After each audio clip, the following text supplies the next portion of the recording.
भगवान उसी रूप में मधुर लगते हैं। अब जिन्होंने प्रेम किया है वो जानते हैं।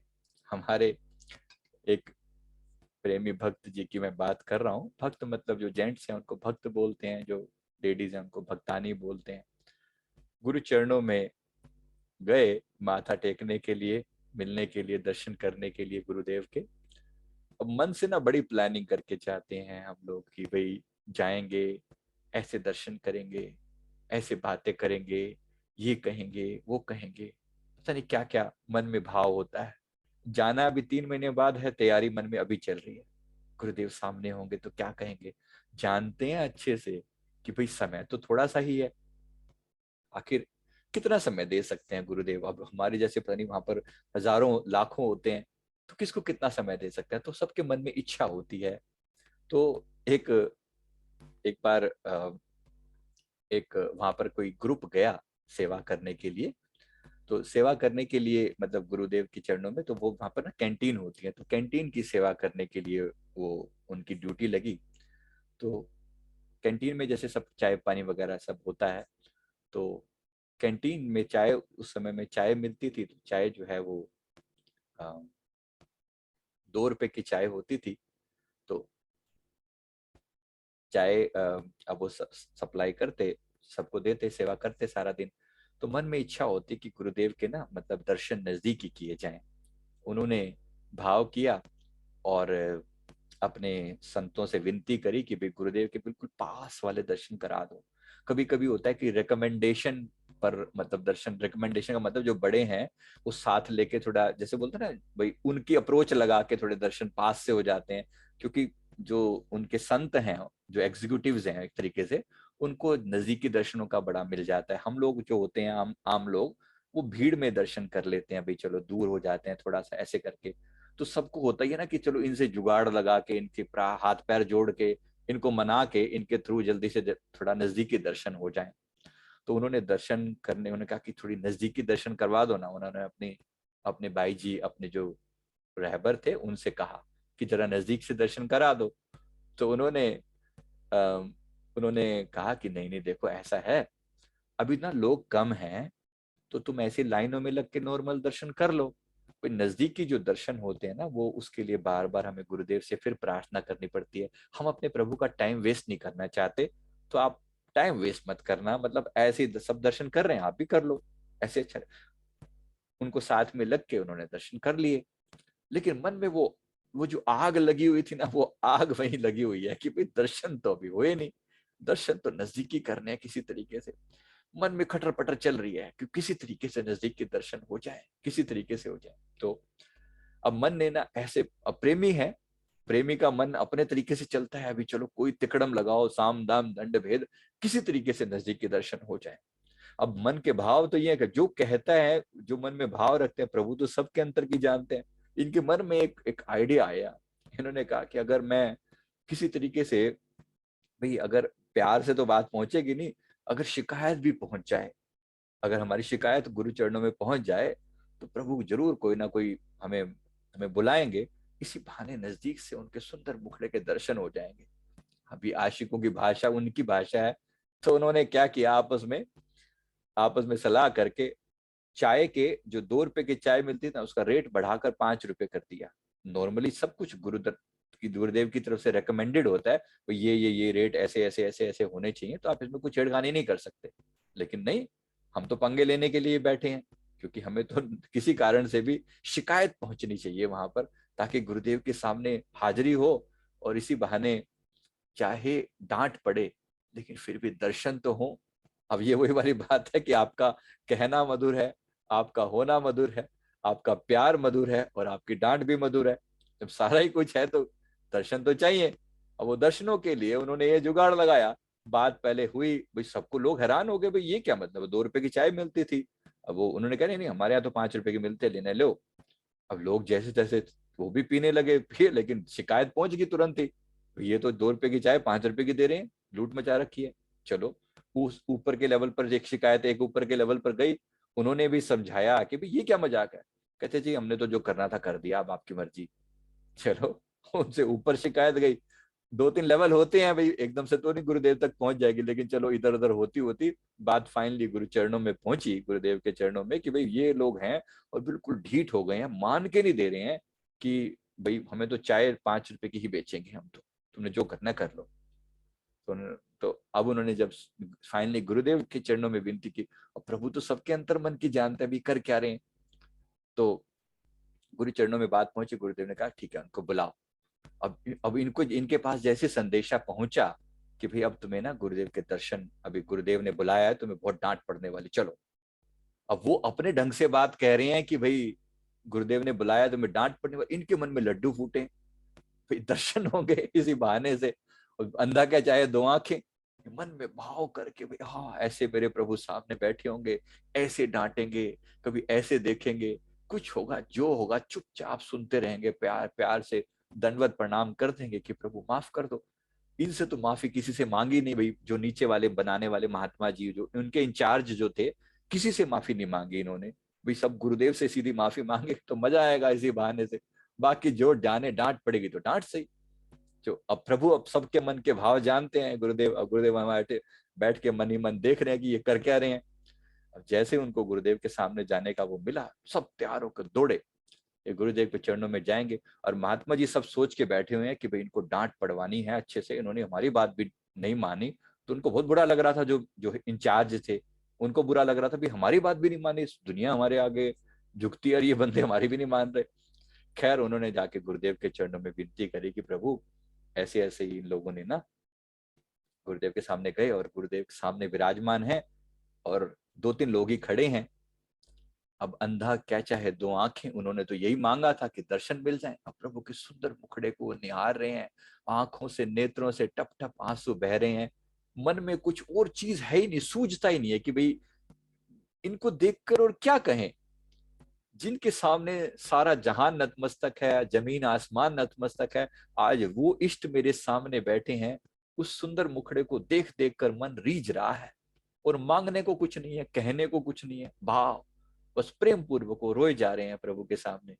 तो महात्मा जनों को, उनको जो आस पड़ोस है ना, उनको लग रहा है कि भाई इसलिए रो रहे हैं, इनकी अब डांट पड़ने वाली है, ये तो पहले से भी उनके सामने रो रहे हैं, अब वो अपने भाव में रो रहे हैं। खैर सबकी अपनी अपनी लीला है। तो जब प्रभु के चरणों में विनती की गई, शिकायत की तरह से शिकायत ये की गई कि भाई ये वो लोग हैं, इन्होंने बिल्कुल भी जो है हमारी बात नहीं मानी, इन्होंने चाय का रेट जो है वो बढ़ाकर 2 रुपए से 5 रुपए कर दिया, और बिल्कुल मतलब आप बाकी जैसे आप इनको ठीक समझें आप इन्हें समझाएं, हमारी तो किसी की सुन नहीं रहे हैं ये। अब गुरुदेव गुरुदेव को डांटना चाहिए था, आइडियली उनके हिसाब से तो डांटना चाहिए था। फिर गुरुदेव, उनको तो ये उम्मीद थी कि जो ऊपर वाले ये कहेंगे कि भाई बिल्कुल गलत हो रहा है, ऐसे कैसे कर दिया तुमने।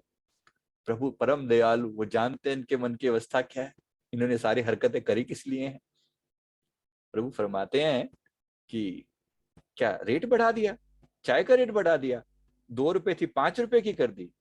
अच्छा, वैसे महात्मा जी ठीक ही तो करा इन्होंने, कहते ठीक ही तो किया है, भाई इसी बहाने लोग चाय थोड़ी कम पिया करेंगे। अब प्रभु उन्हीं का पक्ष ले रहे हैं, बजाय इसके बजाय बजाय इसके कि प्रभु उनको कुछ डांटते, वो बिल्कुल उनके पक्ष में, वो जैसे इनका प्रेम है तो वहां पर वो छोड़ देते हैं क्या। जब उन्होंने प्रेम किया, जब जब मैंने अभी कहा जिस तरीके से प्रबल प्रेम के पाले पड़कर प्रभु को नियम बदलते देखा, अपना मान भले टल जाए, भक्त का मान न टलते देखा। अपना मान भले टल जाए, अपनी बात पीछे करनी पड़े, लेकिन भक्त के हृदय की बात जो है ना रख के सामने, प्रभु ने खूब उनको, वैसे महात्मा जी ठीक ही तो कर रहे हैं, ठीक ही तो कर रहे हैं कि इन्होंने रेट बढ़ा दिए ताकि लोग चाय थोड़ी कम पिए, लोगों को कहा चाय थोड़ी कम पिया करें, अपने भक्त को डांट नहीं पड़ने दी, दुनिया को डांट पड़वा दी। दुनिया चाय पीने के लिए तो आम लोग आ रहे हैं, उनको डांट पड़वा दी, लेकिन अपने भक्त को डांट नहीं पड़ दी। प्रबल प्रेम के पाले पड़कर प्रभु को नियम बदलते देखा, अपना मान भले टल जाए, भक्त का मान न टलते देखा। उनको पूरा महत्व दिया, उनको पूरा प्यार दिया। अब ये अपनी लीला है, महात्मा जन सब हैरान कि भाई ये क्या फरमा रहे हैं, लेकिन है प्रेम तो ऐसा ही है, प्रेम तो ऐसा ही है। अब उनकी सारी शिकायत दूर, उन्होंने जो दर्शन किए सुंदर, और जो अपनी हृदय में वो स्वरूप को बसाया, अब वो उनका हृदय ही जानता है कि प्रभु का स्वरूप कैसा है। वहां जाके बड़े बड़ों की सिट्टी पिट्टी गुम हो जाती है, उनके सामने बोला नहीं जाता किसी से। मैं जैसे वो कह रहा था कि वो तैयारी करके जाते हैं, तो वहां जाके कोई ऐसी हमारे जैसा कोई गया होगा वहां पर आशिक, तो वहां गया तो प्रभु के चरणों में बैठे, और प्रभु के चरणों में पहुंच के मन में ये पूछा कि गुरुदेव नाम पूछेंगे, ऐसे ऐसे नाम बता दूंगा। फिर गुरुदेव पूछेंगे कि अच्छा तेरे परिवार में तू कहाँ से आया है, जैसे नॉर्मली प्रभु पूछ लेते हैं, अच्छा कहाँ से आया, मैं बता ये बोलूंगा।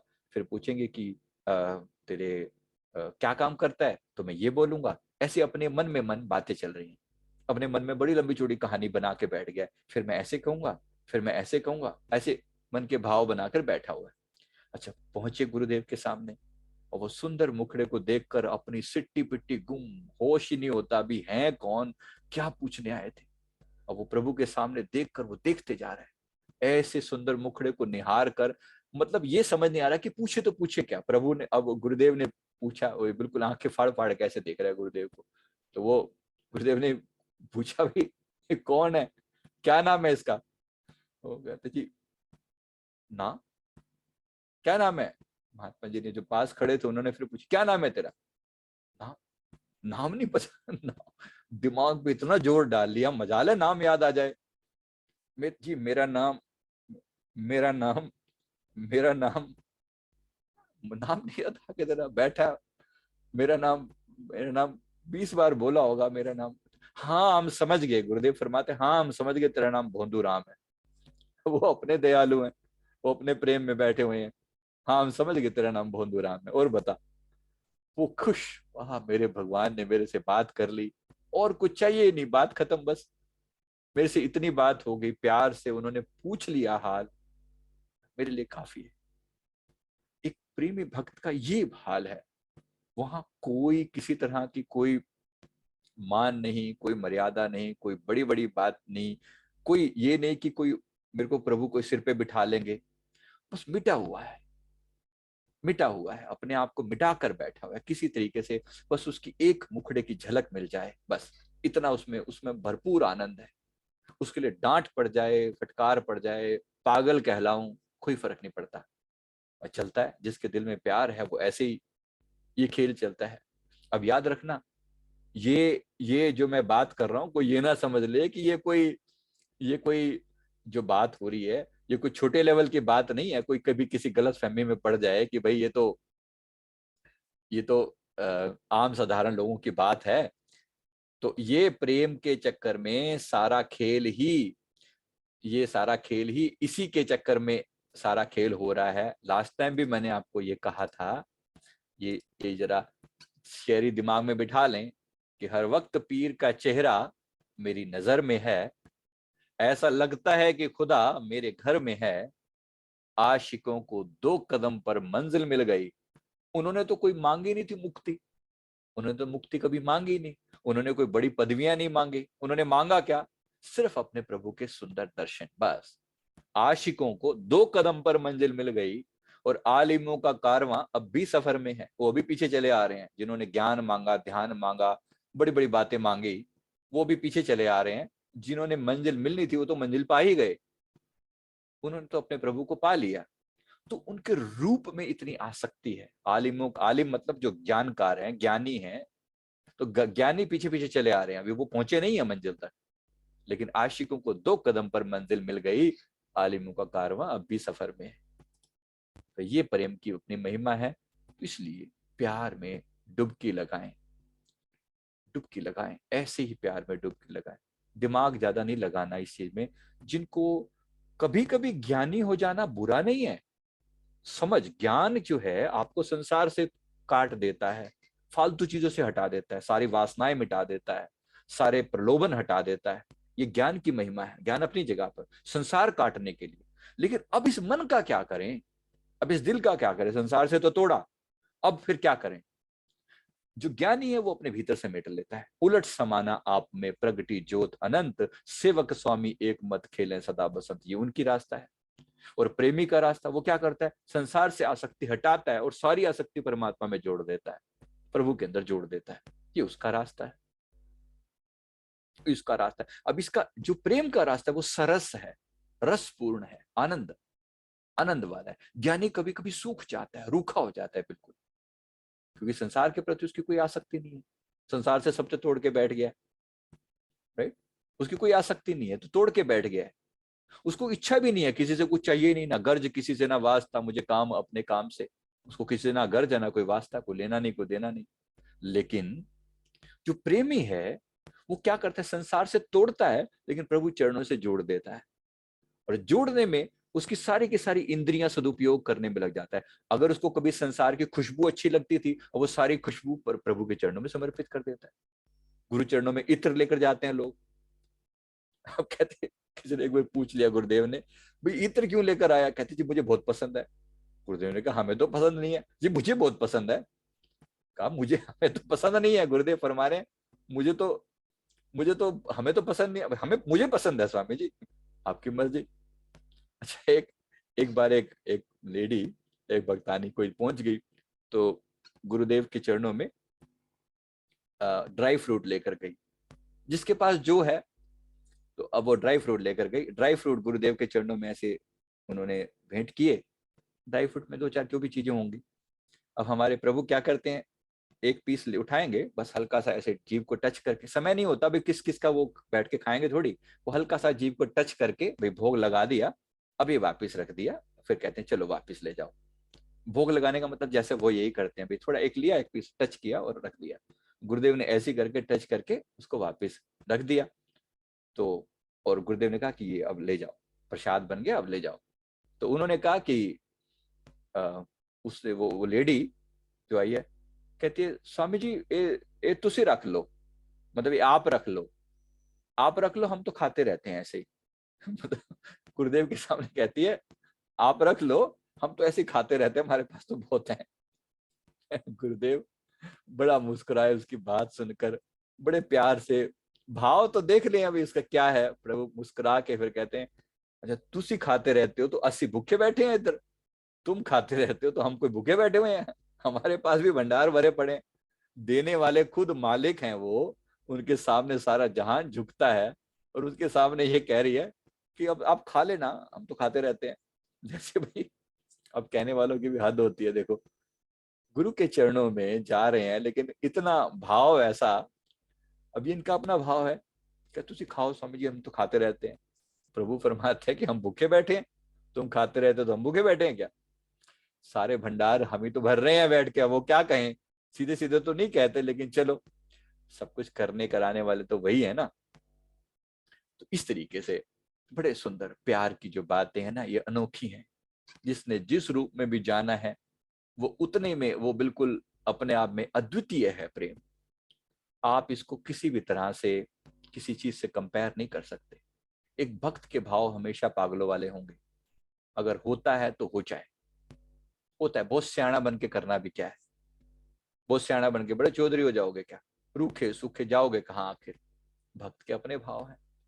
एक भक्त, एक लेडी थी, हम अभी कुछ टाइम पहले की बात है, तो वो गुरुदेव के चरणों में गुरुदेव के चरणों में अपनी सेवा मतलब कर रही थी। वहां पे काफी ओल्ड लेडी थी, करीब होगी कोई 60-65 साल के आसपास।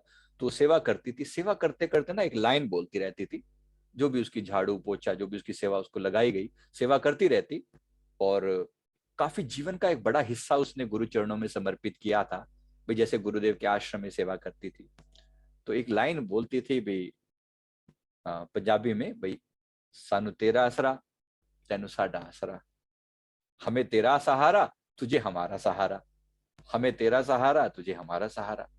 लोग हैरान हो ये बात सुन के कि भाई हमें गुरु का सहारा है, बात समझ में आती है, लेकिन गुरु को हमारा सहारा है, ये बात कुछ बिल्कुल पल्ले नहीं पड़ती। लेकिन वो कही जाए ऐसी, सानू तेरा आसरा तेनू साडा आसरा, तुझे हमारा सहारा हमें तेरा सहारा। ये बात बिल्कुल भी पल्ले ना पड़े भाई, ये कैसे, भाई ये क्या बात कर रही है। तो सबने जो है उसको समझाया, पूछा भी माता जी आप ये ऐसा क्यों कहते हो, भाई हमें आसरा है यहां तक समझ में आती है बात, पर गुरु को हमारा आसरा थोड़ी है, तो आप ये मत कहा करो। वो किसी के ना सुने जी, वो अपने हिसाब से चल रही है, कोई लेना नहीं कोई देना नहीं, सानू तेरा आसरा तेनू साडा आसरा, ऐसे करती रहे। जब आखिर घूम फिर के बात गुरु चरणों तक पहुंची, भाई ये करती क्या है। फाइनली फाइनली एक बार गुरुदेव ने उसे अपने पास बुलाया कि पूछते हैं, ये करती क्या है। सबने पूछा, लेकिन वो अगेन जैसे मैंने पहले बोला, वो जवाब आप कुछ नहीं दिया। तो अंत में उनसे पूछा कि भाई आप ऐसा क्यों करते हो, ये क्या बोलते हो। उसने गुरुदेव ने पूछा कि क्या बोलते हो। तो उन्होंने कहा कि देखो, उसने विनती करी कि प्रभु अब हमें तो आपका सहारा है ही है, आपके सिवा हमारे पास कौन है। तो सानू तेरा आसरा, हमें तुम्हारा आसरा, यहाँ तक तो बात है ही सही। गुरुदेव ने कहा बिल्कुल ठीक है, चलो फिर। तो फिर कहती है, फिर वो कहती हैं कि देखो अगर हम ना हो यहाँ पर, आश्रम है, इतना बड़ा आश्रम है, हम ना हो, ये महात्मा जन ना हो, मतलब जो थोड़े साधक बड़े लेवल के होते हैं उनको महात्मा बना दिया जाता है, जो साधिकाएं होती हैं उनको बाई जी बना देते हैं, मतलब संत बना दिया जाता है। भाई लेडीज हैं, जेंट्स हैं, सेवादार हैं यहाँ पर, तो सब लोग हैं ना गुरुदेव की सेवा करने के लिए। गुरुदेव जो भी आज्ञा देते हैं सब पालन करते हैं। इतना बड़ा आश्रम है, खर्चे चलाने हैं, सब कुछ करना है, सब तरह की सेवा की जाती है, लंगर है, संगत आती है, उनकी सेवा होती है। तो उसने उसने कहा कि भाई हमें तो आपका सहारा है ही है, लेकिन अगर हम ना हो यहाँ पर, हम ना हो, लेडीज ना हो, जेंट्स ना हो, सेवादार ना हो, महात्मा जी ना हो, बाई जी ना हो, मतलब ये सब लोग ना हो, तो आप यहाँ पे इकल्ले बैठकर ढोल बजाओगे क्या। ये गुरुदेव को कहती है, आप यहाँ इकल्ले बैठकर ढोल बजाओगे क्या, आप तो अकेले रह जाओगे। हम हमारे कार हमें आपको भी तो हमारा आसरा है ना। प्रभु जो मुस्कुराए उसकी बात को सुनकर कि बात तो तेरी ठीक है। वो हंसे जा रहे हैं, मुस्कुरा रहे हैं। वो चाहती यही थी, उसकी इच्छा ये थी कि एक बार मेरे प्रभु मुस्कुरा दें, उसी के लिए सारी कहानी की जा रही थी। हमें तेरा आसरा, तुझे हमारा आसरा, हमें तेरा आसरा, तुझे हमारा आसरा। अब ये प्रेम की अपनी कहानी है, इसमें आप कोई ज्ञान ध्यान नहीं लगा सकते, कोई सीख नहीं, कोई बातें नहीं, जो है वो है, नहीं है तो नहीं है। प्रेम का अपना एक सौंदर्य है, अपनी एक परिभाषा है। एक प्रेमी और कुछ नहीं करता, सिर्फ वो आशिकी में रो सकता है। वो रो सकता है, वो बैठा है, अपने प्रभु के सुंदर दर्शन कर रहा है, बैठा है, उसकी लीलाएं याद करता है, उसके चरणों की सेवा करता है, कभी हंसता है, कभी रोता है, मन में कोई भाव आ जाते हैं पूरे कर लेता है, गुरु के सामने समर्पित कर देता है, प्यार कर देता है, दंडवत कर देता है, गलतियों के लिए माफी मांगता रहता है, सबके आगे झुकता रहता है। ये उसकी अपनी एक अलग ही, अब अलग ही आराम कहानी है। अब ये लोग कभी भी मुक्ति की मांग नहीं करते, इनको मुक्ति करके चाहिए नहीं, इनको कोई ऐसी मुक्ति। और गुरुदेव फरमाते हैं कि प्रेमी के मैं कर बिकूं, ये मेरा असूल, प्रेमी के मैं कर बिकूं, इनके तो हाथ में बिक जाता हूं, प्रेमी के मैं कर बिकूं ये मेरा असूल। कहते चार मुक्ति दूं ब्याज में, दे ना सकूं मूल। चार मुक्ति इनके प्यार के ब्याज में मैं दे देता हूं, मूल तो मैं चुका ही नहीं सकता। अब बताओ इसके बारे में आप क्या कहोगे। बड़े ज्ञान ध्यान समझे वो अपनी जगह पर, लेकिन जिस मुक्ति को मांगते हुए एक ज्ञानी की पूरी जिंदगी जो है वो कुर्बान हो जाती है, वो अपनी उसी मुक्ति की मांग करते करते करते वो बावड़ा हो जाता है। लेकिन वही मुक्ति गुरुदेव फरमा रहे कि इनको तो वो तो मैं इनके ऊपर वैसे ही न्यौछावर कर दूं। अब बताओ इसके बारे में आप क्या कहोगे। कहा कि मैं अपने प्रेमियों पर ये सारी चीजें तो न्यौछावर कर दूं। और चार तरह की मुक्ति होती है, ये मैंने पहले भी कई बार बताया है, चलो एक बार फिर इसी चीज में बता देता